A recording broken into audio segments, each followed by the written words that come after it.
बिस्मिल्लाहिर्रहमानिर्रहीम। अज़ीज़ तलबा अस्सलामु अलैकुम। आज के सबक में हम उर्दू हरूफ तहज्जी के पहले हर्फ अलिफ के हवाले से चंद बातें जो हैं वो सीखेंगे।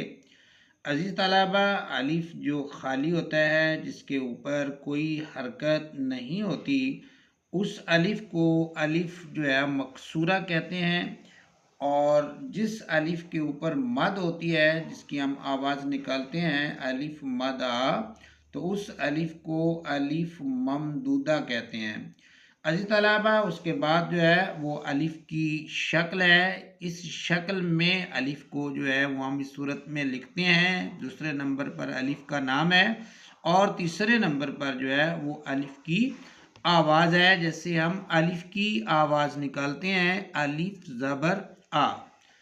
अज़ीज़ तलबा, चौथे नंबर पे हम अलिफ के हवाले से सीखेंगे कि अलिफ उर्दू, फ़ारसी, अरबी, पंजाबी, सिंधी, पश्तो और बलोची हरूफ तहज्जी का पहला हर्फ है।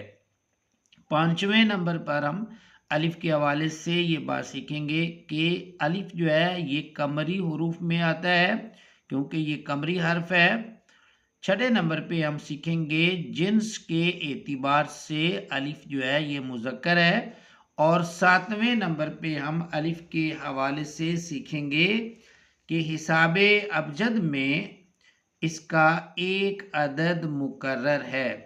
अज़ीज़ तलबा, उसके बाद हम अलिफ के हवाले से सीखेंगे कि अगर अलिफ के ऊपर ज़बर हो तो उस अलिफ को अलिफ मफ्तू कहते हैं, और अगर अलिफ के नीचे ज़ेर हो तो उस अलिफ को अलिफ मकसूर कहते हैं, और अगर अलिफ के ऊपर पेश हो तो ऐसे अलिफ को अलिफ मज़मूम कहते हैं।